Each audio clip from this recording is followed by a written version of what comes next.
Porque estos son falsos apóstoles, obreros fraudulentos, que se disfrazan como apóstoles de Cristo. Y no es maravilla, porque el mismo Satanás se disfraza como ángel de luz. Así que no es extraño si también sus ministros se disfrazan como ministros de justicia, cuyo fin será conforme a sus obras. Dios les bendiga grandemente. Bienvenidos una vez más a su programa Restauración Profética. En la disertación de la palabra, nuestro hermano Emilio Enrique Pirela y este servidor quien les habla, Jesús Rojas. Vamos a tener un programa bastante suculento.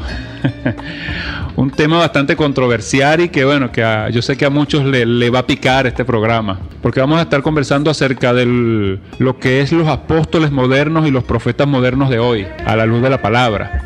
El significado de lo que es un verdadero apóstol, si existen los apóstoles hoy en día o no existen, si verdaderamente el ministerio profético, como se habla hoy en día, también está vigente. Nuestro programa, como han escuchado, se llama Restauración Profética, pero no tiene nada que ver con ese mismo mover que hoy hay en día de apóstoles y profetas, porque hoy todo es profético, que si la alabanza profética, los diezmos proféticos, el culto profético, la guerra profética, todo le ponen un nombre profético, pero es más que todo como un marketing, como para atraer a la gente y seducirla con algo nuevo. En esta tarde vamos a estar conversando acerca de estos temas y, por supuesto, a la luz de la Escritura. No es que nosotros queramos ser como odiosos en esta verdad, ¿no? Porque la verdad, por más que suene odiosa, es una cosa. Pero que tengamos una intención de ser odiosos con la verdad, no. La intención es que usted salga edificado por medio de la palabra de Dios y que se pueda hacer el nombre de Jesucristo enaltecido. Entonces, mi hermano Enrique Pirela, vamos a comenzar. Bien, primeramente, tenga toda la audiencia, Dios les bendiga. Una vez más, una gran bendición, una gran responsabilidad poder llegar a través de estos micrófonos, de estas ondas, a todos ustedes. Verdaderamente, como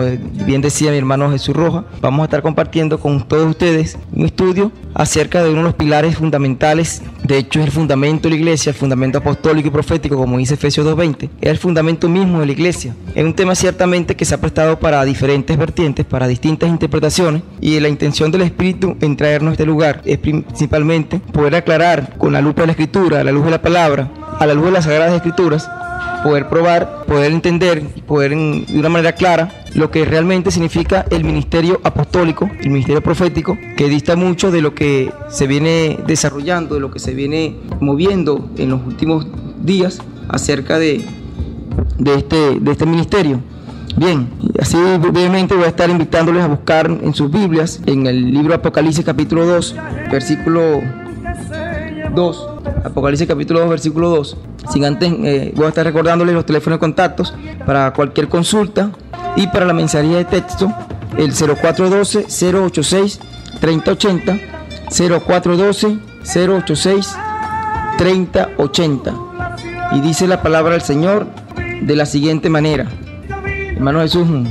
Yo conozco tus obras y tu arduo trabajo y paciencia, y que no puedes soportar a los malos, y has probado a los que se dicen ser apóstoles y no lo son, y los has hallado mentirosos. Vamos a estar orando. Señor, te doy gracias en esta tarde, Padre, porque tú eres grande y para siempre es tu grande misericordia, Señor. Tú eres poderoso, tú eres real en mi vida, Señor. Te alabo y te glorifico, Señor, porque en tu soberanía has permitido una vez más que estemos en este lugar para poder aprender de ti, Señor, de tu palabra, Señor. Yo te pido, Padre de la gloria, que seas abriendo el entendimiento, Señor, los oídos, los ojos espirituales para aquellos que van a recibir esta palabra que tú vas a enviar con un propósito, Señor. Yo te pido, Señor, que permitas que podamos ser confrontados, Señor, exhortados, edificados, Señor, y consolados, Señor, a través de esta tu palabra, mi Rey. Esta palabra que no vuelve vacía, esta palabra que sale de tu boca, que es como una espada de doble filo, Señor, que penetra las intenciones del corazón del hombre, los pensamientos. Gracias te doy, Señor, haciendo memoria de unas palabras que dijo Charles Spurgeon, famoso predicador, pastor predicador del siglo XVIII. He aprendido más de las críticas de mis adversarios que de las lisonjas de mis admiradores, dijo él en una ocasión. Ciertamente el propósito que estamos aquí en esta tarde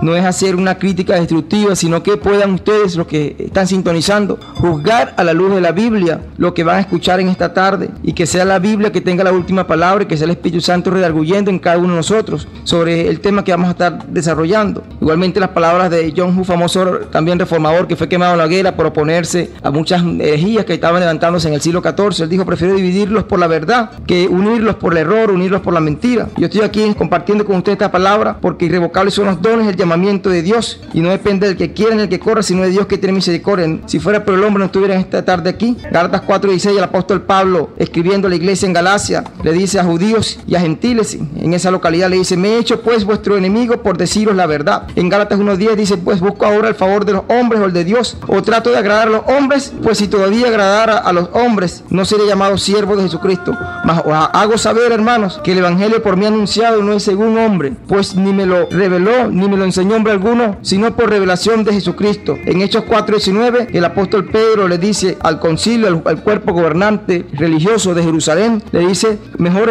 y más justo es obedecer a Dios antes que a los hombres. El apóstol Pablo en Filipenses capítulo 1 versículo 17 le escribe a los hermanos en Filipo mientras estaba en prisión: saben que estoy puesto para la defensa del evangelio. Gloria a Dios, aleluya. Voy a hablar esta tarde conforme el Espíritu ponga palabras en mis labios. Voy a recordarles lo que la misma palabra habla acerca de cómo son las enseñanzas que salen de la boca de un maestro. Recuerden Jeremías 23:29, el profeta, el Señor está diciendo, habla a través del profeta, le dice que su palabra es como un fuego y como un martillo que quebranta la piedra. Escuche bien: como fuego y como martillo que quebranta la piedra. Conscientes también, como escribió el sabio Salomón en Eclesiastés capítulo 12 versículo 11, que las palabras de los sabios son como aguijones y como clavos hincados son las de los maestros de las congregaciones dadas por un pastor. Hebreos 4:12, la palabra de Dios es viva y eficaz y más cortante, es más cortante que toda espada de dos filos y penetra hasta partir del alma y el espíritu y la coyuntura y los tuétanos, aleluya, y discierne los pensamientos y las intenciones del corazón. Yo le pido al Señor que en esta tarde esa palabra que es cortante, que es una palabra aguda de dos filos, pueda cortar y separar lo que es sano,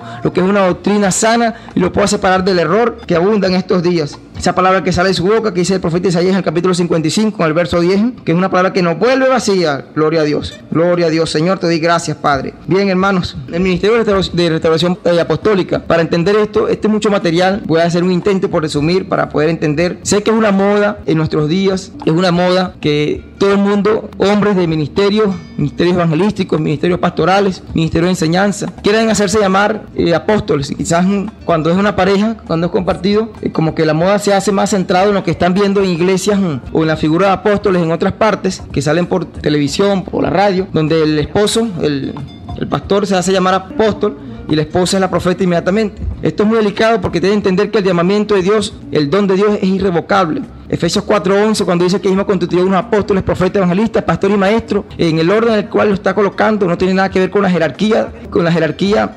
ministerial. Vamos a verlo más adelante. Sin embargo, hay que recordar que los 12 apóstoles, los principales, los primeros 12 apóstoles que el Señor llamó allá en Mateo 10, son columnas de la iglesia. Es el fundamento de la iglesia. Voy a explicar más adelante. Es el fundamento. De hecho, ese canon de 12 fue cerrado en los muros de las puertas de la ciudad de la Nueva Jerusalén, según nos dice Apocalipsis capítulo 21, versículo 12-14, cuando nos dice que en los muros de la ciudad tienen inscritos los 12 nombres, los 12 patriarcas de Israel, las 12 tribus, y el nombre de los 12 apóstoles del Cordero. Los 12 apóstoles del Cordero son pilar, son columnas de la iglesia del Señor. De hecho, lo que conocemos hoy como el Nuevo Testamento o el Pacto Renovado que tenemos hoy en nuestras Biblias, está escrito por los apóstoles del Señor, por los hombres, por los discípulos que el Señor llamó, para entender la autoridad que ejercían estos hombres de Dios, cuyos nombres están en la ciudad santa. Gloria a Dios. Hay que ir de manera obligada, tenemos que revisar un poco la historia para poder entender poco a poco cómo se ha distorsionado lo que es el ministerio del apóstol. El apostolado, que quiero dejar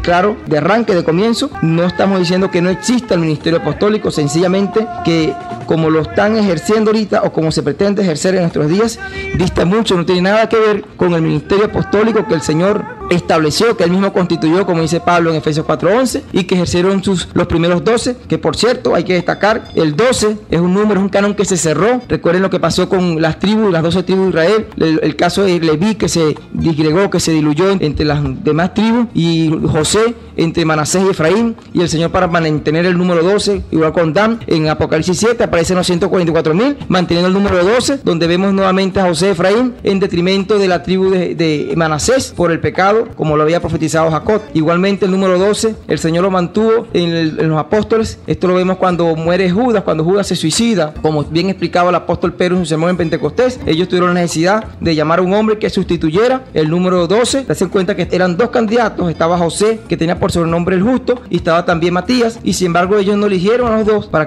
que fueran 13 en vez de 12, sino que eligieron uno porque era necesario mantener el número 12. Y la historia nos va a decir, nos va a dar testimonio de que después no hay ningún precedente en el Nuevo Testamento, ni en la historia cristiana, en la historia eclesiástica, ni en los apócrifos, ni en los libros contemporáneos a la era apostólica, ni después de la era apostólica, que son muchísimas literaturas, no solamente la de Flavio Josefo, sino la de Eusebio de Cesarea, los libros apócrifos como El Pastor de Hermas, la Didache o de enseñanza de los apóstoles, las epístolas de Pseudo Bernabé, las cartas de Policarpo, de Clemente de Roma. No se ve ningún indicio en la historia de que estos hombres hayan nombrado a su vez a otros 12. Eso no ocurrió en ninguna parte de la historia. De hecho, después de que muere el último de los apóstoles, que fue Juan, el teólogo, Juan hijo de Zebedeo, Juan Zebedeo, que recibió la revelación de Apocalipsis allá en la isla de Patmos, cuando muere Juan por muerte natural, nos cuenta Eusebio de Cesarea y Flavio Josefo en Acta de los Mártires de que este hombre se intentó hervir en aceite junto con otros 4 creyentes que sí murieron calcinados por Tito Flavio Domiciano, y Juan sobrevivió, y después de esto que desquizó al emperador, él fue desterrado a la isla de Patmos, donde recibe la revelación final del Apocalipsis, y cuando muere el emperador él sale nuevamente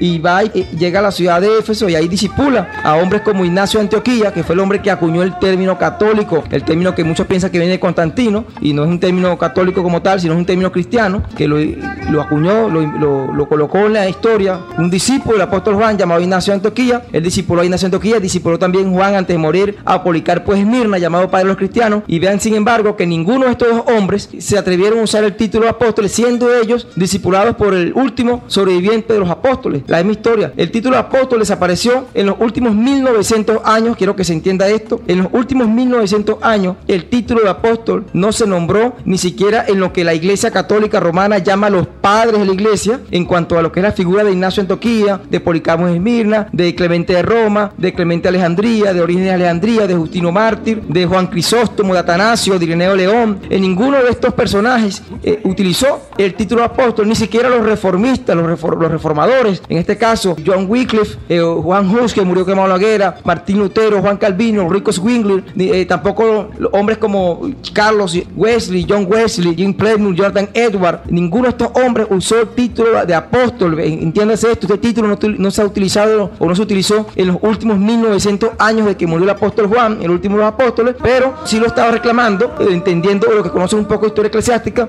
Siempre lo ha reclamado la Iglesia Católica Romana, con sede en el Vaticano. Por eso que uno de los títulos que tiene el Papa, aparte de Vicario de Cristo, de soberano de la Arquidiócesis de Roma y del Estado Metropolitano, tantos títulos que ostenta, es precisamente el de Príncipe de los Apóstoles, que es un título que ha reclamado el catolicismo. Ojo con esto, no reclamaron las iglesias protestantes, las iglesias evangélicas en los últimos 1900 años, sino el catolicismo, y reaparece nuevamente aproximadamente hace 50 años, que voy a explicar a continuación. Reaparece nuevamente hace 50 años con lo que fueron los movimientos carismáticos, lo que en Estados Unidos se denominaron las olas del Espíritu Santo, que fueron 3, aunque ya sale una 4ª ola del Espíritu Santo, de donde nacen los movimientos pentecostales a partir de 1906, con los avivamientos en la calle Azusa, con la salida también, el surgimiento del pentecostalismo unicista, conocido como los Solo Jesús, de la segunda ola del Espíritu Santo, conocida como los movimientos carismáticos en 1960, renovación carismática o explosión carismática, con predicadores como Kathryn Kuhlman. También el evangelismo poderoso, poder en el evangelismo a partir de la década de los 80, con hombres como Benny Hinn, Peter Wagner, que ellos fueron los que restauraron, los que colocaron, la palabra restauración no existe en lo que es el ministerio apostólico, porque sencillamente hay que recordar que el apostolado, el fundamento de la iglesia, junto con los profetas, como dice Efesios capítulo 2 versículo 20, dice que edificados pues sobre el fundamento de los profetas y los apóstoles. Y esto hay que entenderlo: el fundamento, la iglesia está fundamentada sobre la enseñanza que recibieron los apóstoles directamente del Señor, lo que en griego se conoce como el hapas paratheisio, que habla del apóstol Judas. El apóstol Judas Tadeo, en su carta, él habla en el verso 3 que debemos contender, hacer apología de la fe, ahí traducido la palabra fe como ortodoxia, como sana doctrina, como enseñanza, que fue entregada una sola vez. ¿Que fue dada una sola vez a quién? A los santos. Es decir, la enseñanza apostólica, la doctrina apostólica fue entregada una sola vez, porque es el fundamento de la iglesia, junto con la doctrina,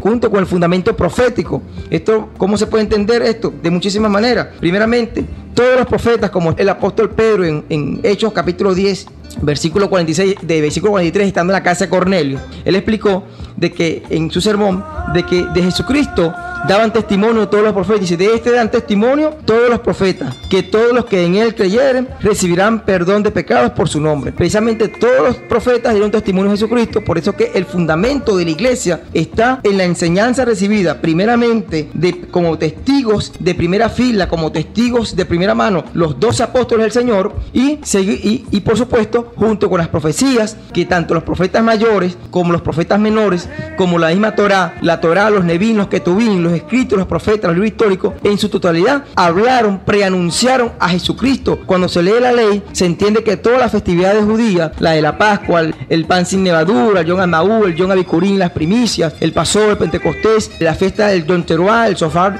del carnero, que es las trompetas, el Yom Kippur, el Sukkot, estas fiestas están anunciando a Jesucristo. No vamos a hablar de esto esta tarde. Igualmente, los libros históricos, hay muchísimas tipologías acerca de Jesucristo. Pasó con los profetas mayores. Isaías, llamado profeta mesiánico, quizás fue el que más habló acerca de Jesucristo. Igualmente Jeremías habló en el capítulo 23 acerca del futuro reino mesiánico.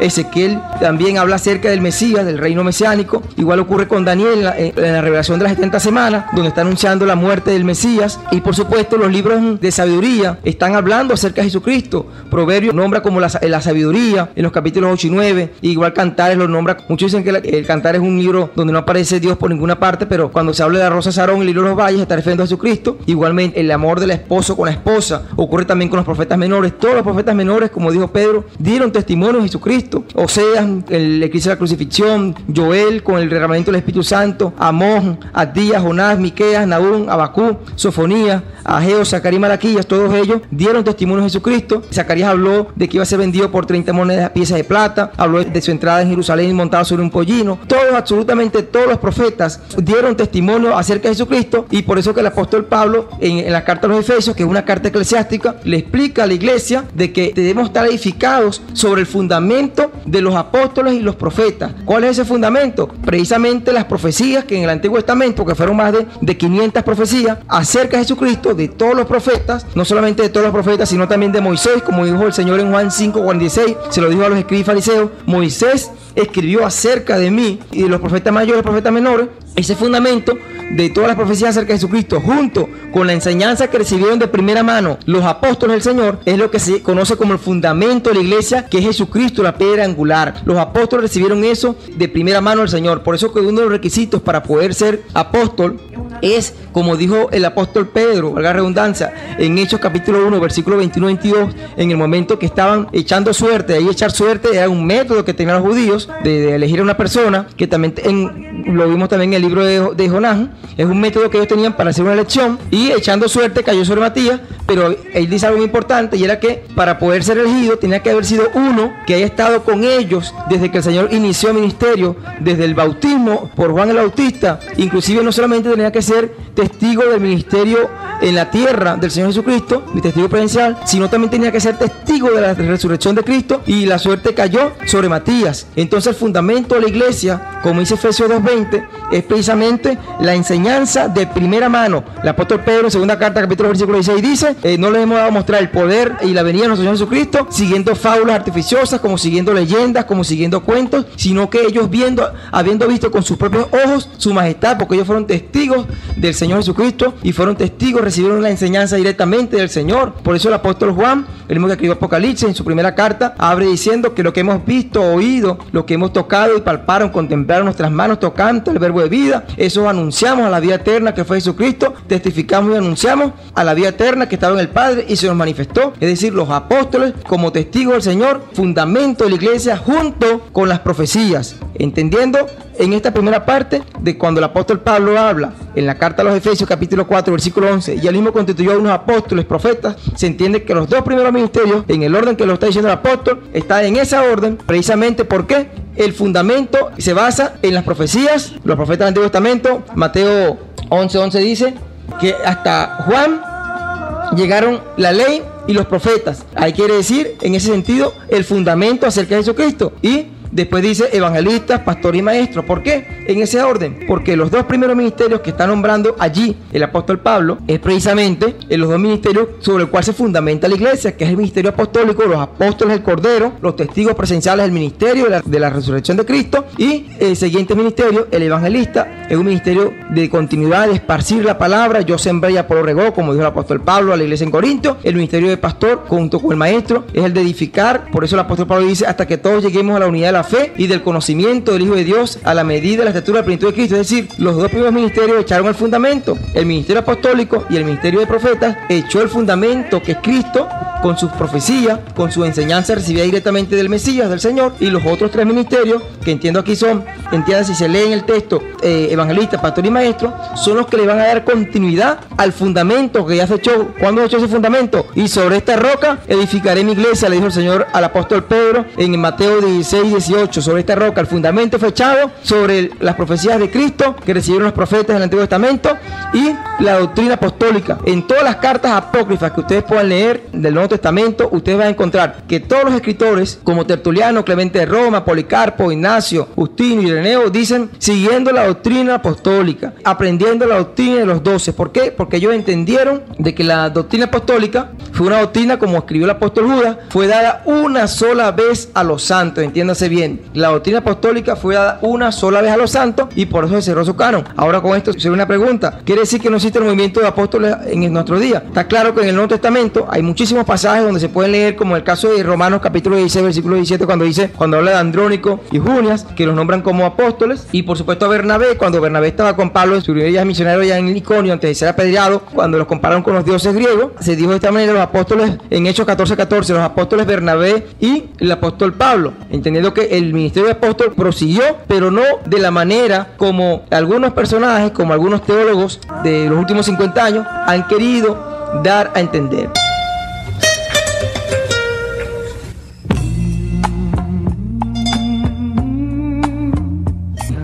Algo muy importante y que hay que resaltar es el origen de la palabra apóstol como tal. Es importante porque, hay que decirlo, hay muchas palabras que el Señor Jesucristo tomó. El Señor Jesucristo es el verbo hecho carne, es el logos, es el dabar hebreo. Él tomó palabras que utilizaban los griegos de la cultura greco-romana y las llevó para explicar el reino de los cielos, para explicar el reino de Dios. Una de estas palabras es precisamente la palabra apóstol. Quizás en el Antiguo Testamento esta palabra no aparece. Sin embargo, cuando buscamos sus sinónimos en el griego, la palabra apóstol, que significa enviado, alguien que va en representación de la versión Septuaginta, la versión griega alejandrina que se tradujo en el siglo III a.C. Esta versión, en 1 Reyes capítulo 14, versículo 6, utiliza la palabra en hebreo Silohé, que es enviado, que es quizás lo más cercano que hay en el Antiguo Pacto al término apóstol.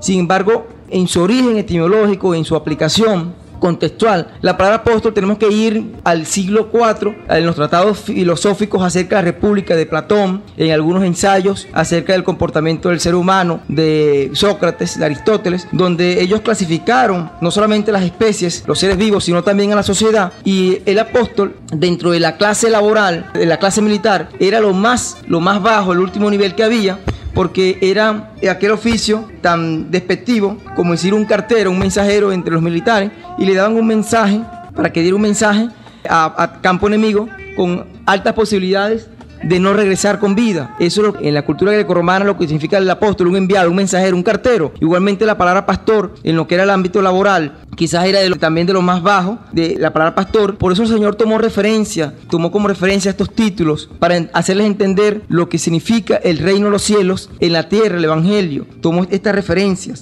Ahora, yo sé que quizás a muchos no les gusta la palabra siervo, ¿no? Porque de hecho he escuchado algunos argumentos por allí de algunos cantantes cristianos. No sé si es que se hacen los doctos o no se les ha explicado bien en cuanto a la palabra siervo, que yo creo que es la palabra más apropiada para referirnos a nosotros. Ciertamente el Señor nos ha hecho a todos reyes y sacerdotes. En el reino de los cielos somos coherederos y tenemos una promesa, como dice Apocalipsis capítulo 5, versículo 10. El Señor nos ha hecho reyes y sacerdotes para su reino. 1 Pedro 2:9 dice que nosotros somos un real sacerdocio, linaje escogido, nación santa, pueblo adquirido por Dios. Pero en el Evangelio, escúchese bien, en el Evangelio somos siervos, somos esclavos en cadenas, somos prisioneros. A muchos no les gusta esta palabra. De hecho, el ejemplo lo puso el mismo apóstol Pablo en sus cartas. Él decía: yo, Pablo, siervo de Jesucristo, apóstol de Jesucristo, prisionero en Jesucristo, esclavo en cadenas del Evangelio. ¿Por qué? Porque el Evangelio, mientras estemos aquí en la tierra, el ministerio de evangelizar es un ministerio que nos va a costar, nos va a llevar a hacer mucho trabajo, inclusive en muchos casos dar la vida, como está pasando con los misioneros en los países, en los estados islámicos, como ocurrió con nuestros primeros hermanos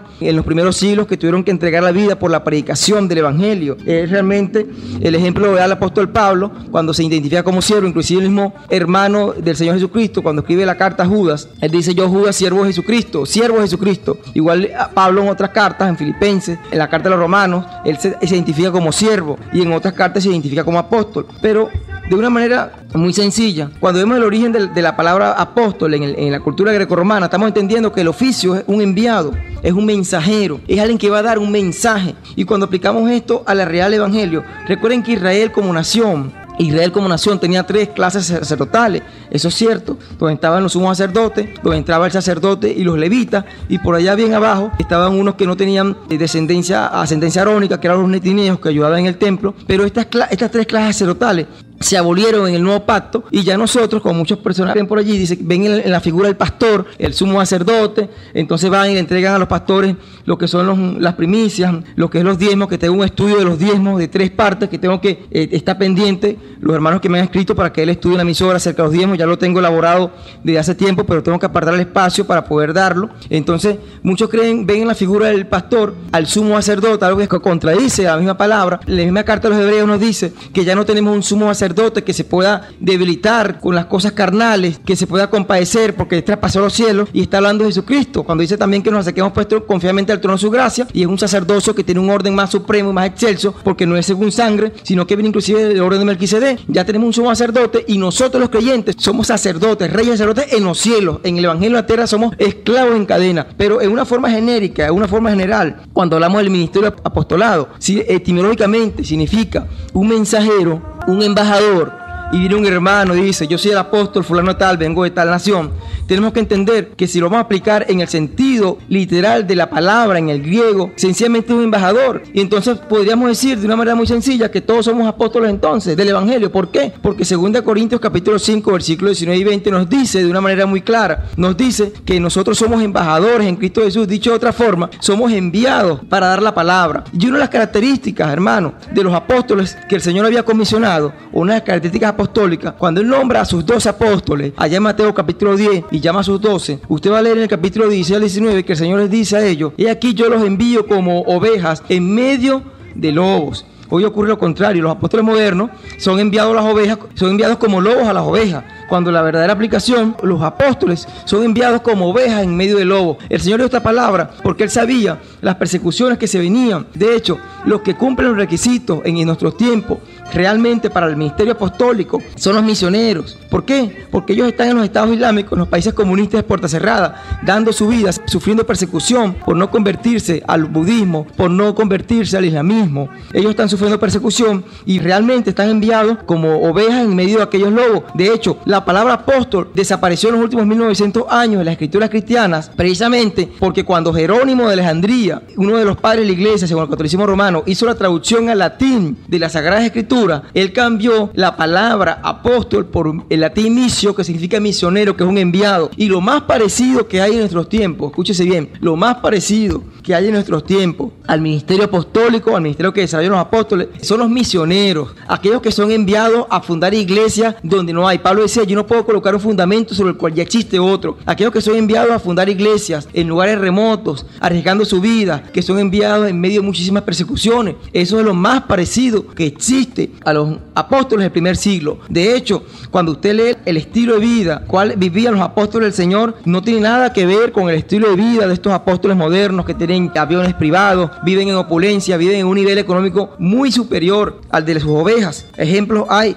y es precisamente cuando leemos el libro de Hechos, capítulo 2, versículo 41 al 44, una de las características que tienen los apóstoles era precisamente que ellos tenían todo en común, todo en común, el partimiento del pan, la Santa Cena, la coinonía, tenían todo en común con la iglesia. Es sencillo, tenga sentido común. Yo le pregunto a ustedes hermanos que nos están escuchando en esta hora, los apóstoles modernos, que ustedes saben quiénes son, tienen todo en común con la congregación, todas las cosas en común. Cuando hablo de todas las cosas en común, estoy hablando, lea el contexto de Hechos 2, 41, 44, y está hablando no solamente del partimiento del pan, sino también inclusive las propiedades, porque la gente de toda clase de recursos, de todos los estratos sociales, vendía sus propiedades y se lo colocaba a los apóstoles, se los entregaba y los apóstoles lo repartían conforme, de una manera equilibrada, de una manera equitativa, lo repartían entre la congregación. Y una de las características, los estilos de vida de los apóstoles era precisamente que tenían todo en común, en lo económico. Los apóstoles no estaban encima económicamente. El apóstol Pablo, que era un hombre que tenía proyecciones para llegar al Senado romano, él dijo en Filipenses capítulo 3, versículos 5 al 9, dijo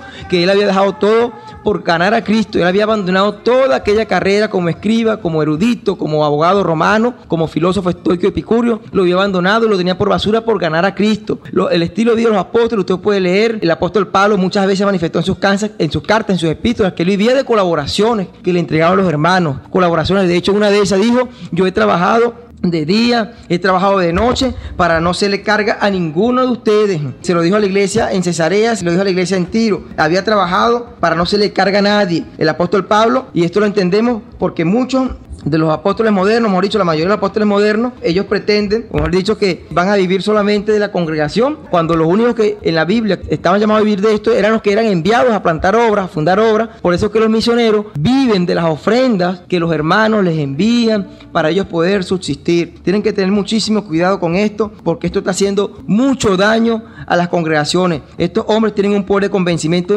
terrible, es cierto, es verdad. De hecho, cuando yo estaba preparando este estudio, el Espíritu Santo hablaba a mi corazón a través de la Biblia, escuché bien, a través de la Biblia, y me abría el entendimiento y yo veía ahí muchísimas cosas. Estos son hombres que saben utilizar la palabra, son unos verdaderos malabaristas con la palabra. Voy a poner ejemplo de algunas enseñanzas que estos hombres están dando a sus congregaciones, que son enseñanzas completamente fuera de orden, fuera de contexto. Tienen un poder de convencimiento terrible. El Espíritu Santo hablaba a mi corazón a través de su palabra, y cuando yo leía que el Señor hablaba, porque una de las características de esta nueva teología es precisamente porque la iglesia está siendo atacada en este momento, en estos días, en estos tiempos, está siendo atacada por dos frentes muy peligrosos. Por un lado están los judaizantes, aquellos que quieren imponer el judaísmo, que es la Torá que está vigente, quieren llamar a Jehová es Hashem, dicen que el que llama a Dios o Jesucristo no está blasfemando. Eso es un error. Dios no es Zeus, primero.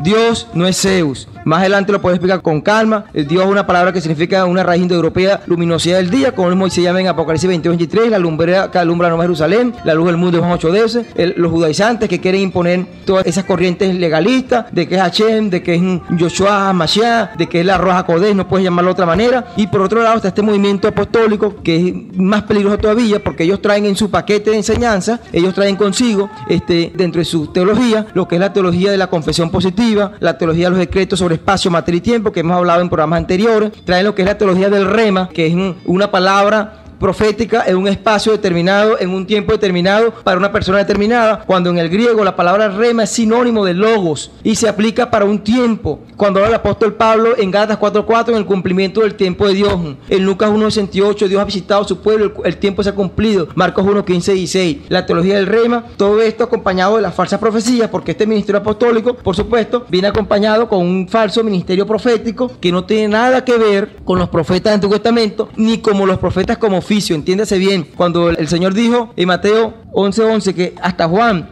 llegado la ley y los profetas, no quiere decir que hayan cesado las profecías. Escúchese bien, no quiere decir que hayan cesado las profecías, porque el apóstol Pablo no se contradice cuando en la primera carta a los Corintios, capítulo 13, versículo 8, dice que las profecías y las lenguas cesarán algún día. Dice, no han cesado todavía, pero no tiene nada que ver, porque el apóstol Pablo en la primera carta, capítulo 14, versículo 3, primera carta a los Corintios, dice que la profecía en estos tiempos es para edificar, es para consolar, es para exhortar a la iglesia. No tiene nada que ver con decretos sobre espacio, sobre materia, sobre tiempo, profetismo, sobre tomar las palabras prestadas del Señor, como dice Jeremías capítulo 23, versículo 1 en adelante. Dicen, yo estoy contra los profetas que toman mis palabras, las hurtan y dicen, Jehová ha dicho. Es que esto quiere decir, toman palabras de la Biblia, palabras como lagares llenos, rebosando de mostos, graneros, palabras de cielos abiertos, son palabras que aparecen en la Biblia, palabras de sobreabundancia, toda esa clase de palabras, endulzan sus labios con lisonja y comienzan a mentir al pueblo. Dicen, vendrá paz, y no dice paz, porque una de las peores enseñanzas que hablan estos falsos apóstoles, estos obreros fraudulentos, estos falsos profetas, es precisamente de que ellos cambian la profecía real para estos tiempos, la cambian por un tiempo de avivamiento mundial, por un tiempo de gloria, de derramamiento, cuando la Biblia misma nos dice que como los tiempos de Noé que estamos viviendo, en Génesis capítulo 6 versículo 5 nos dice que en los tiempos de Noé, los hombres, todo pensamiento del hombre, todo designio del hombre iba de continuo al mal, y eso está ocurriendo en nuestros días. Por eso el Señor comparó estos días con los días de Sodoma y Gomorra y con los días de Noé. La maldad se ha incrementado, el homosexualismo está saliendo, está emergiendo como una fuerza, no solamente ya una fuerza social, sino como una fuerza económica y política, una fuerza telecomunicacional, en las redes sociales, en la televisión. Vemos en las mañanas programas de radio, en la televisión, programas en la mañana, en horario matutino, horario vespertino, donde se habla de horóscopo, donde se habla de cartomancia, de nigromancia, de quiromancia, cristalomancia, de adivinación, de ocultismo, de espiritismo, que son conducidos inclusive por personas homosexuales, por personas con estas desviaciones sexuales, conducen estos programas y sin embargo ellos llaman a esto avivamiento. Cuando el Señor dijo en Mateo 24:24 que en estos días iban a levantarse muchos falsos profetas, muchos falsos enviados, muchos falsos cristos, con grandes señales, prodigios, mentirosos, y engañarán aún a los escogidos. Cuando yo leí esta palabra, Mateo 24:24, el Espíritu me llevó a 2 Tesalonicenses capítulo 2, versículo 11, donde dice que el Señor les envía a aquellos que no quieren creer a la verdad, que no quieren creer al evangelio de la cruz, que es un mensaje que es locura para el mundo, porque el mensaje del evangelio, desde que comenzó a predicarse en los tiempos del Pentecostés hasta los primeros siglos, siempre ha sido un mensaje de locura para el mundo. Ellos han sustituido este mensaje por otra clase de mensaje. Entonces este mensaje que ha sido distorsionado lo han mezclado por espíritu y mentira. El Señor dice, los que no creen a la verdad, 2 Tesalonicenses capítulo versículo 11, yo los entrego un espíritu de mentira. Escúchese bien, dice un espíritu de mentira. El apóstol Pablo en la primera carta a Timoteo, en el capítulo 4, versículo 1, dice que en los posteros días, está profetizando Pablo el Espíritu, dice, el Espíritu me dice claramente que en los posteros días algunos apostatarán, negarán la fe, la sana doctrina, escuchando a quién, a espíritus engañadores y a doctrinas de demonios, que maestros conforme a su concupiscencia van a amontonar multitudes que van a querer escuchar. Eso está ocurriendo en nuestros días. Eso no es avivamiento, eso es confusión, eso es palabra profética cumplida para estos tiempos. El apóstol Pedro, la segunda carta, capítulo 2, versículo 2, dice que como hubo falsos profetas entre el pueblo, entre nosotros se levantarán falsos maestros que introducirán encubiertamente herejías destructoras y cambiarán la libertad, la gracia, el libertinaje. Es lo que está ocurriendo en estos días. Dice igualmente el apóstol Pablo en la segunda carta de los Filipenses, capítulo versículo 11, que son entregados a espíritus de mentira. Recordando el número de contacto para cualquier consulta, 0412-086-3080, 0412-086-3080. Es la gran tribu. Ciertamente los 12 apóstoles del Cordero, que es fundamento, son columnas en la Nueva Jerusalén, forman parte de las columnas del muro. De hecho, Jacobo, Santiago el mayor, el justo, Cefas y Juan son llamados columnas también en la primera carta de Tesalonicenses, son llamados columnas de la iglesia. Después de ello, hay que aclarar que el ministerio apostólico, lo más parecido, se lo dije al principio del programa, lo más parecido que hay al ministerio apostólico son los misioneros, aquellos que son enviados a fundar iglesias, una tarea difícil, aquellos que son enviados realmente como ovejas en medio de los lobos, allá en los estados islámicos. Realmente son los apóstoles hoy en día. De hecho, por traducción se puede mostrar, simplemente rastreamos traducción después de los autógrafos y los agiógrafos originales del griego koiné, el griego ptolomeico, el griego ático, el griego clásico, que se utilizaron en la traducción mejor dicho, en que se escribieron el Nuevo Testamento. Cuando pasa al latín, la palabra apóstol fue sustituida en la Vulgata Latina Jerónimo por orden del Papa Damaso como misionero, y de hecho los católicos quizás fueron uno de los pioneros en esta parte después de los apóstoles, con los movimientos jesuitas, franciscanos, dominicos, a enviar misioneros a la India, al África, al Congo. De hecho los metodistas, los bautistas también enviaron misioneros de diversos países de allá del cuerno africano, donde pasa muchísima hambre. Ellos enviaron misioneros y fue quizás la transliteración lo que hizo que se perdiera o se entendiera lo que es realmente el oficio apostólico de nuestros días, que les repito, no tiene nada que ver con lo que aquellos que se dicen ser apóstoles. Hay que tener mucho cuidado con esto. La primera carta de los Corintios, capítulo 12, versículo 28, el apóstol Pablo dice, y aún nos puso Dios en la iglesia primeramente a los apóstoles, luego a los profetas, tercero a los maestros, luego a los que hacen milagros. Entiéndase que los 5 ministerios que habló el Señor están colocados es para edificar el cuerpo de Cristo, que son los creyentes. Edificar el fundamento, ya se echó, que es la doctrina apostólica, lo expliqué en detalle junto con las profecías mesiánicas. muchos están siendo arrastrados al error por estas enseñanzas, porque ciertamente estos hombres tienen mucho poder de convencimiento, tuercen las escrituras a su conveniencia, y mucho de esto tiene que ver, este poder de convencimiento tiene que ver con el hecho de que son entregados a un poder engañador, a un poder mentiroso. Como lo dijo el apóstol Pablo en la segunda carta de Tesalonicenses capítulo versículo 11, dice que son entregados a un poder engañoso para que crean la mentira, aquellos que no quisieron creer la verdad. Ese poder engañoso, el apóstol Pablo, el mismo apóstol, se lo profetizó a Timoteo en la primera carta capítulo 4 verso 1, cuando le dice que el Espíritu me está diciendo, Timoteo, que en los postreros tiempos muchos van a dudar, se van a desviar escuchando espíritus de mentira. Entiéndase, estos espíritus de mentira no es la primera vez en la historia que el Señor les envía espíritus de mentira a los falsos profetas, aquellos que no quieren creer la verdad. En los tiempos del rey Acab, en el siglo 8 aproximadamente, año 850, recuerden el rey Acab, uno de los reyes de Israel, creo que el quinto o sexto rey de Israel, si no me equivoco, el esposo de Jezabel, que perseguía a los profetas. En esos tiempos, durante el profeta Micaías, un profeta anónimo, había muchos falsos profetas. Mientras habían profetas como Jeremías que gritaban violencia, destrucción, que venía un rey del norte a invadir, que venía escasez, que venía hambre, los falsos profetas le decían al pueblo, venía paz, venía abundancia. Hubo uno llamado Sedequías que se hizo unos cuernos de hierro y le comenzó a decir al rey Acab, con estos cuernos vas a condenar a los sirios hasta que mueran. La pura falsa profecía. En esos tiempos, el Señor dice en 2 Crónicas capítulo 18 que hay una reunión en los cielos, y el Señor en 2 Crónicas capítulo 18, creo que el verso 19 en adelante, hay una reunión y el Señor dice, ¿cómo voy a hacer para que Acab suba a Ramos de Galaad? Y entonces sale un espíritu de mentira en medio de aquella reunión y le dice, yo lo voy a hacer colocando espíritu de mentira en la boca de sus profetas. Es decir, aquellos que se rehúsan a creer a la verdad son entregados a espíritus de mentira, son entregados a espíritus de error, a doctrinas de demonios. Por esto que estos maestros, estos falsos apóstoles, comienzan con cualquier clase de locuras, porque no tiene otro nombre, de unas teologías extrañas, a hablar, a enseñar a la gente, y la gente le dice amén a todo lo que ellos dicen. Por ejemplo, no solamente en la enseñanza que habló el hermano Jesús, de este señor que dijo que somos dioses. Claro, muchos irán al Salmo, creo que el Salmo 82, si no me equivoco, uno de los salmos que dice que el Señor, creo que el 82:6, que dice que somos dioses. La palabra dioses allí en el hebreo, Elohim,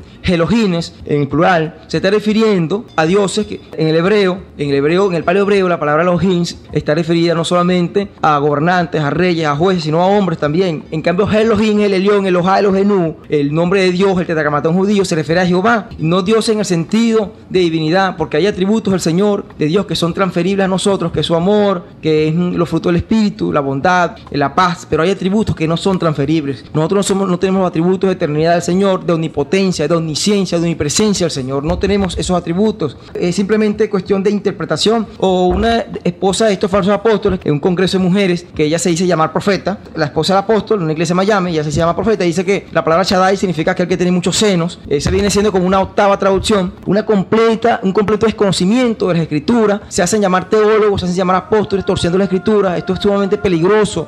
La gente decía amén a todo eso. Sí, el Shaddai porque tiene muchos senos, cuando la palabra Shaddai, que es el nombre con el cual el Señor se le presentó a Abraham para que dejara de llamarlo Elohim, porque Elohim era un nombre tomado prestado de Abraham, de Melquisedec, un nombre que utilizaban los sumerios, las civilizaciones contemporáneas con Abraham, inclusive contemporáneas con Caín, con Noé. Esas civilizaciones que levantaron después del diluvio universal llamaban a sus dioses Elohim, que significa varios dioses, y el Señor se le presenta a Abraham y le dice, yo estoy contigo. Se le dice en el capítulo 17, yo el todopoderoso, el que todo lo puede. Hubo otra traducción, el que sustenta. Ciertamente la palabra Shad significa pechos, pero eso viene siendo una traducción sobre traducción en el significado original, que realmente es lo que quiera entender el espíritu en el idioma, en el agiógrafo hebreo. Son cualquier cantidad de enseñanzas erradas que esta gente enseña. De uno de una ocasión, y todo el mundo se reía, los pastores estaban allí en primera fila sentados promoviendo vicios como la marihuana, dicen cualquier cantidad de locuras y la gente no se toma la molestia de discernir, sino que le dicen amén porque tiene la investidura un falso apóstol, y esto está llevando a mucha gente al error, y se está cumpliendo la palabra de 2 Tesalonicenses capítulo versículo 11, de 1 Timoteo capítulo 4 versículo 1, que es que están siendo arrastrados al error con milagros. Si es verdad, hacen milagros. Y en Ijambe, los magos del faraón egipcio Ramsés II también hacen milagros. Aarón lanzó la vara y se convirtió en serpiente, como el dios de ellos egipcio Apophis, y los magos lanzaron su vara y se convirtieron en serpiente también. Ellos hacían milagros, convertían el agua en sangre.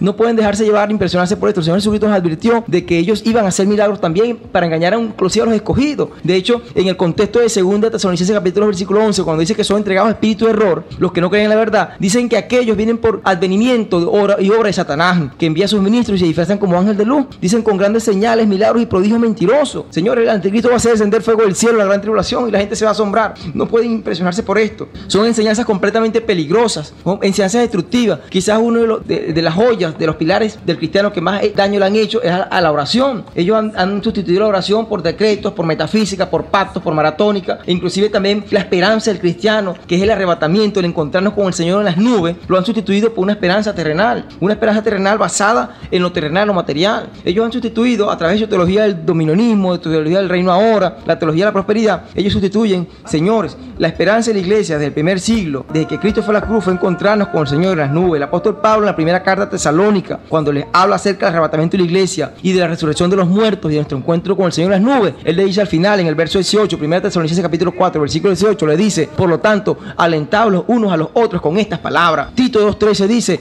el Señor dice que aguardemos la esperanza bienaventurada, que es la manifestación gloriosa del Señor en las nubes. Y el último mensaje que el Señor le da a la iglesia en Apocalipsis capítulo 2, versículo 20, le dice: ciertamente vengo en breve. ¿Por qué? Porque la iglesia está gimiendo con el Espíritu: ven, Señor Jesús, ven, Señor Jesús. Este gemir, ellos lo han sustituido, lo han callado, el gemir de querer encontrarnos, la esperanza de nosotros, que es encontrarnos con nuestro Señor, con nuestro Mesías, con nuestro Salvador en las nubes, lo han cambiado por promesas terrenales a través de su decreto. Usted escucha las profecías que hacen estos hombres, estos falsos profetas, porque este movimiento apostólico viene de falsos profetas, como los famosos congresos apostólicos proféticos que hacen, que vienen con mucha falsa profecía, hablan de decretos en el espacio y en el tiempo, mientras los científicos, la comunidad científica, los escépticos, los gobiernos mundiales están preocupados por la situación mundial, por la globalización, por la crisis económica, por la crisis energética, por la crisis ambiental. Ellos están anunciando que vienen los mejores tiempos por una nación, cuando está anunciado para estos últimos días, para estos últimos tiempos, está anunciado de que viene una hora de prueba para el mundo entero. No podemos ignorar las señales. El Señor me hablaba, cuando yo hacía este estudio, me hablaba a través de la palabra, cuando el apóstol Pedro le dijo a Jesucristo decía: es necesario que yo padezca y resucite, y Satanás toma al apóstol Pedro y le dice: no, Señor, que esto no te acontezca, y el Señor lo reprende y le dice: apártate en medio de mí, Satanás, porque es necesario que el Hijo del Hombre fuera a la cruz. Solamente Satanás quería detener el propósito de redención de la humanidad. Cuando estos falsos profetas que acompañan al movimiento apostólico toman palabras de la Biblia, de ceros abiertos, de vino nuevo, de revelación fresca, de lagares llenos, de mosto, de sobreabundancia, de conquista, de naciones, todo un lenguaje que ellos llaman lenguaje de reino, lo toman para dar falsas expectativas a la gente, para engañar. Dicen: no creéis los profetas que endulzan sus labios, dice Jeremías capítulo 23, versículo 1 en adelante, endulzan sus labios y dicen: él ha dicho. Yo no he dicho, dice el Señor. Que dicen: paz vendrá a vosotros, los utensilios serán regresados. Es mentira, dice el Señor. La Biblia es clara en cuanto a los tiempos que estamos viviendo. La Biblia no se contradice ella misma. Cuando el Espíritu Santo toma a una persona en profecía para edificar, exhortar y consolar a la iglesia, no se contradice ella misma. Los profetas en el Nuevo Testamento, como Agabo, el profeta Agabo, como las 4 hijas de Felipe, ellos profetizaron inclusive hambre, 3 años de hambre que ocurrieron en la tierra de Samaria. De hecho, el mismo apóstol Juan estaba hablando en profecías cuando le escribe las 7 cartas a las 7 iglesias. Le está hablando de una manera profética a las 7 iglesias en Asia, y 5 de estas iglesias le está hablando de un tono bastante fuerte. Y por supuesto que esto disgusta a la iglesia. ¿Por qué? Porque los verdaderos profetas, así como en el Antiguo Testamento, tenían que huir, tenían que estar en cuevas, tenían que estar aislados, porque eran perseguidos por los reyes. De esta manera, en estos tiempos también se han levantado ministerios jezabélicos que persiguen a la verdadera profecía. Los verdaderos profetas, aquellas personas que tienen don de profecía para hablar palabras de exhortación, de consolación, de edificación al pueblo, están siendo perseguidos, están en el anonimato. ¿Por qué? Porque sencillamente los pastores, congraciados con estos falsos apóstoles, porque todo lo que ellos, el propósito de esto es recibir gloria a los hombres, recibir gloria en los púlpitos, recibir reconocimiento de hombres. Ellos lo que quieren es simplemente acallar esto, y eso no va a acontecer. Cada vez que uno de estos profetas dice: no va a venir nada de esto, de lo que está anunciado en la palabra, cada vez que él dice: no va a venir esto, viene paz, viene la gloria derramada en las calles y todo eso, ellos están haciendo como el apóstol Pedro cuando le dijo al Señor que no acontezca. Hermanos, el Señor dijo cuando habló estas señales de Mateo 24: Dios no es hombre para mentir, ni es hombre para arrepentirse. Él dijo: es necesario que todo esto acontezca. Y de hecho nos dijo que cuando veamos todas estas cosas acontecer, que levantemos nuestros lomos, ceñimos vuestros lomos, preparados, porque nuestra redención está cerca. Ellos hacen lo mismo que el apóstol Pedro, se dejan utilizar por Satanás, hablando en profetismo, profetizan en la carne, dicen que Jehová me mandó, Jehová no mandó, porque dice: ¿quién estuvo en mi corazón? ¿Quién estuvo en mi pensamiento? ¿Quién conoce mi intimidad para que ellos digan: yo he dicho? Recuerden que el Jehová ha dicho, así habló el Señor, lo hablaron los profetas en el Antiguo Testamento, y cuando se manifestó el Espíritu de los profetas, que es el Señor Jesucristo, como es identificado en Apocalipsis capítulo 22, versículo 6, el Señor, el Dios de los espíritus de los profetas, dice: así ha dicho Jehová, de cierto os digo, porque Él es el espíritu de la profecía. Y de ahí en adelante oíste como fue dicho, como está escrito: ninguno de los apóstoles se atrevió a hablar en nombre propio, más bien dice: el Espíritu me dice claramente. ¿Por qué? Porque cualquiera que habla en nombre propio, su gloria busca, como estuvo hablando el Señor cuando confrontaba a los escribas y fariseos. Hermano Jesús Rojas. Es importante también aclarar dos términos que usan, digamos, la farándula de esta apostolística, ¿no? Que son los siguientes. En una oportunidad una hermana comentaba y decía que ella sospechaba de que su apóstol era homosexual. Imagínate tú el grado a lo que llega esto, ¿no? Y decía, hermano, pero me da miedo decirles a lo que está pasando porque yo no quiero tocar al ungido de Jehová. Entonces, uno de los argumentos que utilizan estos falsos apóstoles hoy en día es: no toques al ungido. Cuidado, que ellos pueden cometer los errores que sean, pero no puedes tocar, no puedes juzgar, lo que es la otra palabra, no me juzgue. No hay que juzgarlo, no hay que tocarlo, no, porque es Dios que lo juzga. No. La Biblia dice que debemos someternos a los pastores, pero dice también que tomemos en consideración su comportamiento. Y recuerda que el pastor o el apóstol no es el más importante de la iglesia. O sea, cada miembro de la iglesia tiene una función específica dentro de la congregación, es importante como miembro de Cristo, y un pastor nunca deja de ser oveja. Ahora, me gustaría que nos explique, o sea, qué significa ese término "no toques al ungido de Jehová", que es una de las banderas que utilizan los falsos apóstoles hoy en día. Voy a ir a un pasaje que es muy conocido, el pasaje de David. Ustedes saben, en 1 Samuel, esto lo decía David, ellos toman las palabras prestadas de David, ¿cierto? Ahora, ¿por qué? Porque Saúl fue ungido por el profeta Samuel cuando se inició la monarquía en Israel, pero la gente olvida que David fue ungido 3 veces, es decir, hubo ungido, una persona que fue ungido 3 veces, está diciendo no voy a tocar al ungido, hablando de Saúl. Sin embargo, David había sido ungido. Ahora, en el Antiguo Testamento, recuerden que el ministerio del Espíritu Santo no es el mismo ministerio que se cumple a partir de la profecía de Joel 2:28, que tiene cumplimiento el Pentecostés, cuando viene el derramamiento del Espíritu Santo. Señor, la carta a los Hebreos y el capítulo del libro de los Hechos de los Apóstoles nos está diciendo a nosotros, y Efesios 4:30, de que todos nosotros somos ungidos. Cuando habla del ungido, nosotros debemos respetar a los pastores, porque ellos tienen doble responsabilidad delante del Señor por cada uno de nosotros.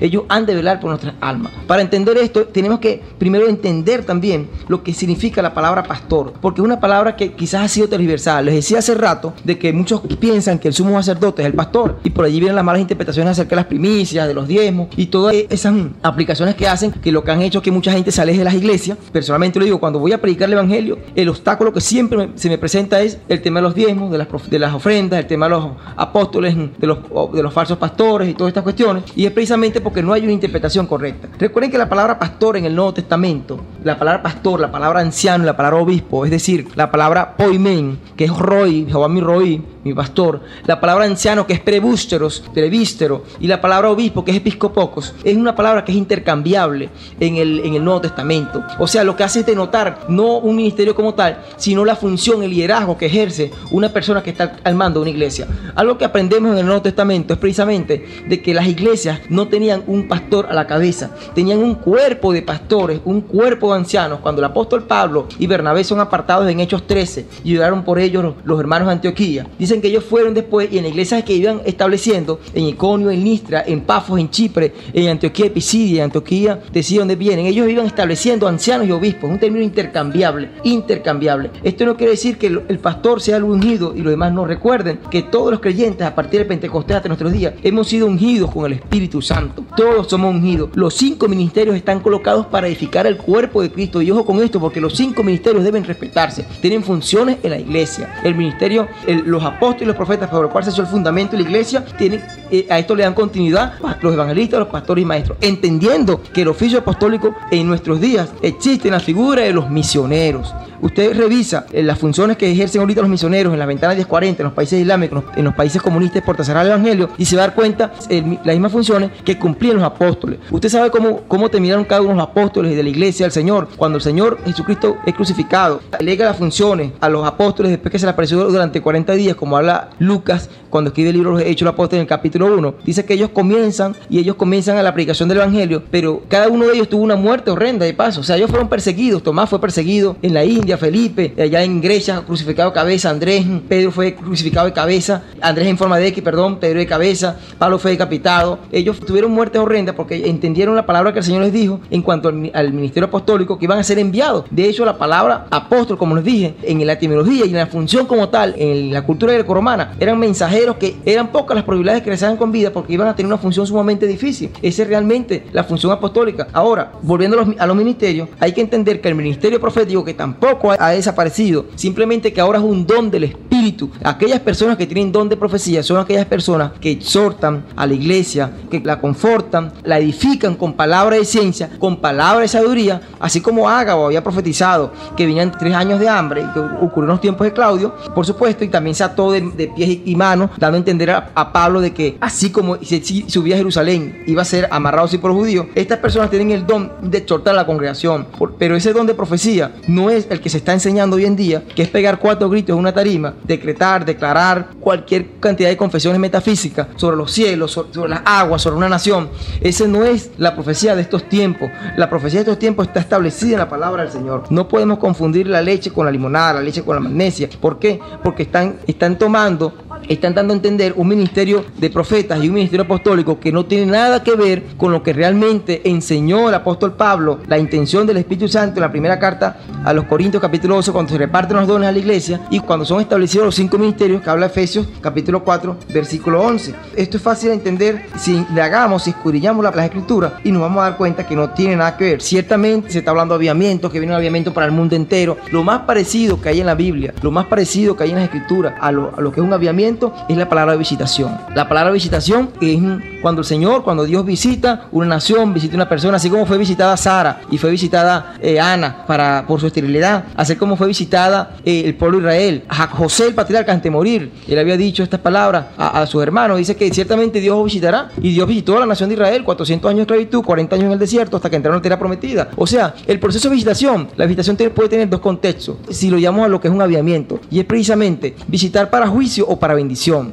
Para juicio o para bendición. Pero en las escrituras debemos entender que no se habla de avivamiento en los últimos tiempos. Ellos toman quizás de una manera aislada o descontextualizada lo que es la palabra en Joel capítulo 2 versículo 28, cuando dice que en los posteros días derramaré mi espíritu sobre toda carne, y vuestros hijos profetizarán, habrán sueños, visiones. Es una palabra que se cumplió primero en el Pentecostés y tendrá segundo cumplimiento una vez la iglesia levantada con los 144,000 sellados de las 12 tribus de Israel, que son los únicos sellados en la gran tribulación para predicar el evangelio junto con los 2 testigos que van a descender del cielo. De resto, para los últimos tiempos, en las escrituras, en el Nuevo Testamento, entiéndase últimos tiempos en el Nuevo Testamento para la iglesia y últimos tiempos en el Antiguo Testamento para Israel en la gran tribulación, no se habla de avivamiento mundial. Al contrario, se habla de mucha confusión, se habla de mucha preocupación, se habla de mucha apostasía, se habla de falsos cristos, de falsos predicadores y cualquier cantidad de aberraciones teológicas que estamos viendo en nuestros días, que estamos viendo con nuestros ojos, que se están manifestando. Y sin embargo, hay gente que se empeña en escuchar a estos falsos profetas, entendiendo lo que es sentido es que han sido entregados a espíritus de error, a espíritus de mentira, porque son incapaces de discernir las enseñanzas contrarias a la Biblia que estos señores hablan en las multitudinarias iglesias que tienen. Hermano Jesús.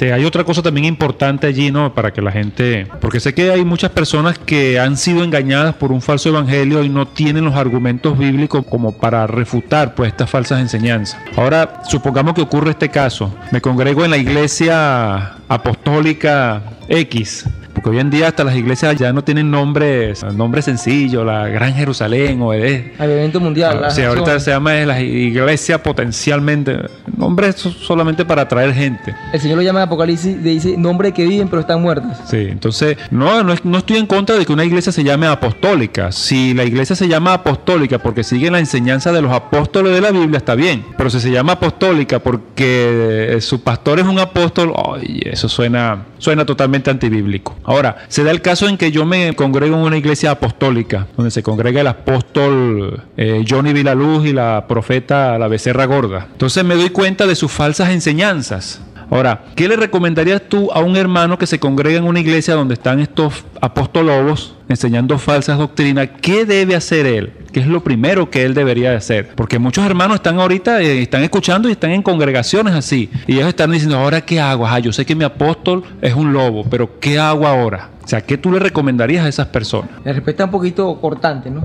Y es precisamente porque, como lo he venido diciendo reiteradamente en el programa, estas personas que se dicen ser apóstoles y arrastran a muchísima gente al error, porque son muchísima gente que los adulan, les rinden pleitesía y los colocan en un altar que solamente merece estar el Señor Jesucristo. Son personas que son entregadas al error. Lo digo con mucha responsabilidad. De hecho, leyendo los mensajes que me están enviando, si alguno está en desacuerdo con lo que estamos hablando, yo lo invito lo invito. Aquí tenemos programa los lunes de 5 a 6 y los miércoles tenemos 2 horas a partir de hoy, de 4 a 6 de la tarde. Yo lo invito a hacer un debate en vivo utilizando la Biblia, un debate en vivo acerca del movimiento de apostolado. Yo estoy dispuesto a sentarme aquí. Yo sé que aquí en Ciudad Bolívar hay muchísimas iglesias con apóstoles, con profetas. Yo conozco muchos de ellos. Yo les hago una invitación, si están en desacuerdo y están dispuestos a defender su doctrina de reforma apostólica en este espacio, yo les cedo mi espacio, los dejo hablar para que defiendan su doctrina, y yo por supuesto voy a hacer mi parte refutando cada una de estas doctrinas, porque para serles sincero me estoy quedando corto con el tiempo de tantas cosas que pudiera decir acerca de todos los errores que esta gente está enseñando. Y bueno, el consejo sería, entendiendo que son entregados a espíritus de error, porque estas personas son entregadas a espíritus de error, porque no quieren escuchar la verdad. El consejo, y la misma Biblia lo dice, huid en medio de ellos. De hecho la Biblia los llama Babilonia. ¿Babilonia por qué? Porque la palabra Babilonia en su etimología, en su origen, significa mezcla, confusión, y estas personas han mezclado las doctrinas apostólicas con metafísica, la han mezclado con misticismo occidental, la han mezclado con confesión positiva, la han mezclado cualquier cantidad de corrientes de la nueva era, con gnosticismo, la han mezclado con muchas herejías, esta confusión, por lo cual el Señor les llama Babilonia. Y el consejo que da la misma palabra es huid de en medio de ellas. O sea, no ir directamente a la confrontación, porque son espíritus de error, sencillamente. ¿Se puede orar? Sí. Siempre oro por cada uno de ellos para que el Señor les abra el entendimiento y les alcance la misericordia, les pueda abrir los ojos espirituales y darse cuenta del error en que están caminando, en que están arrastrando a tan cantidad de personas. Pero lo más sano, antes que sean arrastrados ellos mismos por este error, porque recuerden que estos son laboratorios de mentira en los aires, son espíritus de error, son demonios de mentira, antes que sea arrastrada por estos errores doctrinales, lo más conveniente es que huya en medio de ellos y busque una congregación donde se predique realmente, donde se enseñe la sana doctrina, que son pocas las que quedan. De paso, he tenido la oportunidad, he escuchado muchos testimonios de muchísimas personas aquí en la ciudad y fuera de la ciudad, en Facebook, por llamadas telefónicas, por cartas, que se me han acercado y me han dicho que bueno, que han tenido que huir de estas iglesias precisamente porque la arrogancia, la prepotencia de estos señores en el púlpito, y yo tengo la razón, es lo que yo diga, esa autoridad apostólica que se acabó en el primer siglo, hermano. Ahorita delante del Señor nuestra norma de fe es la Biblia. Entiéndase esto, nuestra norma de fe es la Biblia. El apóstol Pablo era cuestionada su enseñanza a las escrituras, unos estudiantes de allá de la ciudad de Berea. Entiéndase esto. Entonces lo más sano, le repito, es huir de estas iglesias, que yo sé que son muchísimas aquí en la ciudad. Es algo que está proliferando, está creciendo. Ahorita todo el mundo quiere ser apóstol y todo el mundo quiere ser profeta. Nadie quiere, y se quedó corto en Jesucristo, porque Jesucristo fue nada más el buen maestro, el buen pastor. Imagínense ustedes, el verbo hecho carne, y todo el mundo quiere ser apóstol y profeta. Y yo el consejo que le doy a la luz de la palabra es sencillamente que huyan, oren por ellos para que puedan ser alcanzados por la misericordia del Señor, aunque yo dudo ciertamente, porque son espíritus de error, son espíritus de mentira, ya están confundidos con esos espíritus de mentira que conocen Biblia y todo esto, pero son sencillamente están en el error, hermano Jesús. Claramente lo has dicho, ¿no? La palabra clave es huye.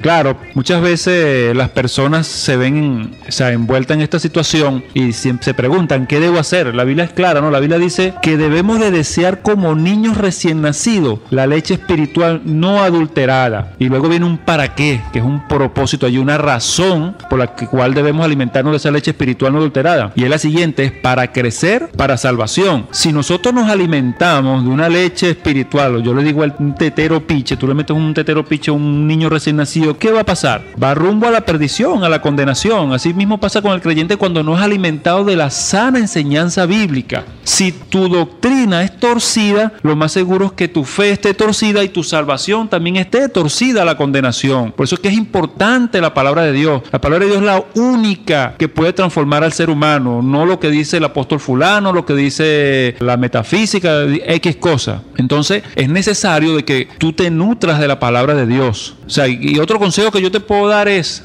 estoy en medio de una falsa doctrina, ¿qué debo hacer? Bueno, lo primero que hay que hacer es orar, eso es lo primero. Lo segundo que tienes que hacer es ponerte a leer la Biblia, y tú tienes un recurso importante que lo tenemos todos, que ese recurso no lo tienen nada más los apóstoles, que es la unción del Espíritu Santo. Todos tenemos el Espíritu Santo y Él nos da la capacidad de entender la Biblia. Entonces, lo otro que te puedo aconsejar es, oye, acércatele a tu pastor, pues no solamente un apóstol, porque también hay pastores que andan totalmente errados. Acércatele y pregúntale, oye, mire, mi hermano, yo necesito que usted me explique por la Biblia esto que usted dijo, no me parece. Yo quisiera que tú me explicaras bien qué dice la Biblia, porque para eso están los pastores en la iglesia, no para enseñorearse y para tener una jerarquía, no, es para educar a la iglesia. Ese es el trabajo de un pastor, educar a la congregación en la palabra, no hay otra. Para cerrar este programa, está leyendo una palabra. Hay unos videos que yo tengo en mi muro en Facebook, los que me quieran agregar, Emilio Enrique Pirela, donde en el 2007-2008 muchos profetas de una televisora cristiana que todos conocen,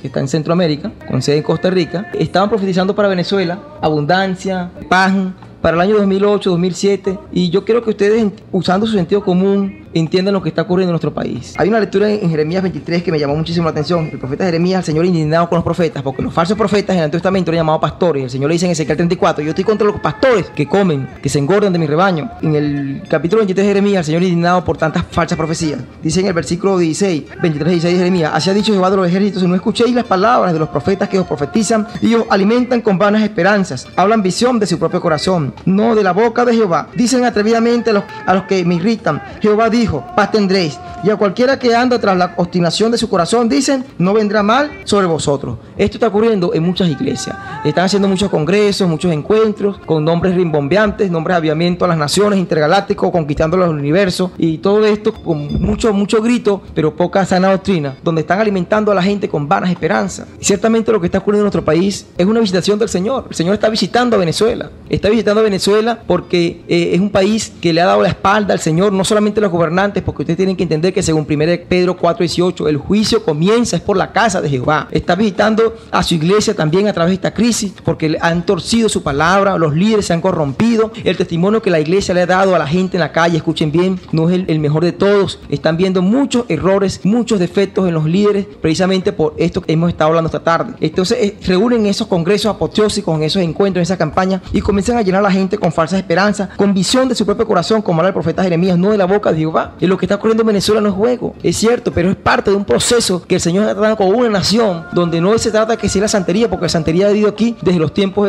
como llama la gente en la calle, de la cuarta. Hubo muchos presidentes que practicaron la santería, fueron paleros. De hecho, en los tiempos coloniales, la santería no es nueva aquí en el país. Escúchenme esto. La santería viene en los tiempos coloniales, desde que Cristóbal Colón trajo los barcos llenos de judíos y después trajeron los españoles, los sacerdotes españoles trajeron los negritos, nuestros hermanos del África. Los negritos del África, los mestizos, los pardos, los trajeron del continente africano. Ellos trajeron sus creencias y esto se ha crecido en el país, ciertamente, sí. Pero aquí el Señor está dando una lección, lo dije en el estudio que hablé sobre el Halloween. El Señor está golpeando, está permitiendo que sea golpeada la economía de una nación con escasez, con inflación, con desabastecimiento. Usted, hermano que me está escuchando, esto no se trata de factores económicos, macroeconómicos, de estadísticas del Banco Central de Venezuela. Es sencillamente porque el venezolano común, así como muchos creyentes sin ser evangélicos, han puesto su esperanza, uno en los dioses, en las divinidades del panteón de la santería, y en otros en el dios Mamón, porque muchos creyentes han sustituido a Jehová Jireh, al Jehová de los ejércitos, al que provee todas las cosas conforme a su riqueza en gloria, y han sustituido por la riqueza, porque una de las cosas que ha enseñado esta reforma apostólica es invertir el principio de Mateo 6:33 y de Josué 1:8-9, que es buscar el reino de los cielos primeramente, y lo demás vendrá por añadidura. Y ellos comienzan instigan a la gente para que busquen primeramente las añadiduras, para que busquen primeramente lo material, y cuando lo que tiene que buscar simplemente es el reino de los cielos. El Señor está golpeando, así como golpeó a la nación de Egipto, que tenía sus esperanzas puestas en el Dios de la serpiente, en el Dios de las ranas, en el Dios del Nilo, de las aguas, en el Dios de la muerte, en el Dios del sol, en el Dios del ganado, en el Dios Ator, Eka, en Apophis, en la diosa Re, Osiris, Osus, en esos dioses que cuidaban su ganado, su agricultura. El cielo, él permitió golpearlos con estas plagas para enseñarle al faraón Neferjeperú Ramsés II, estaba enseñándole al faraón de los tiempos de Moisés, de que sobre todos los dioses de Egipto estaba Jehová de los ejércitos, que es el soberano. Hoy en Venezuela pasa algo parecido. Muchos han puesto esperanza. Veo cada día salen más carteles, más calcomanías en los carros de los viajeros, de los transportistas, de los taxistas, en negocios. Ponen a Changó, ponen a Legua, ponen a Santa Bárbara, Mamapancha, ponen a Echún, ponen a Don Nicaragua Ochoa, ponen a las cortes espiritistas. En los billetes de circulación nacional está en la corte principal, donde está Pedro Camejo, donde está Luisa Cáceres Arimendi, que es María Leonza y que es la Virgen del Valle del Catolicismo Romano. Está el cachicamo, está el oso, que son animales que usan en sacrificio los santeros, en el alufa o bilifa a la faz, en las vacunas, en los sacrificios. El Señor está permitiendo golpear la moneda venezolana, está permitiendo esta crisis de inflación, de desabastecimiento, es porque le está demostrando a una nación y a un pueblo que se ha alejado de su palabra,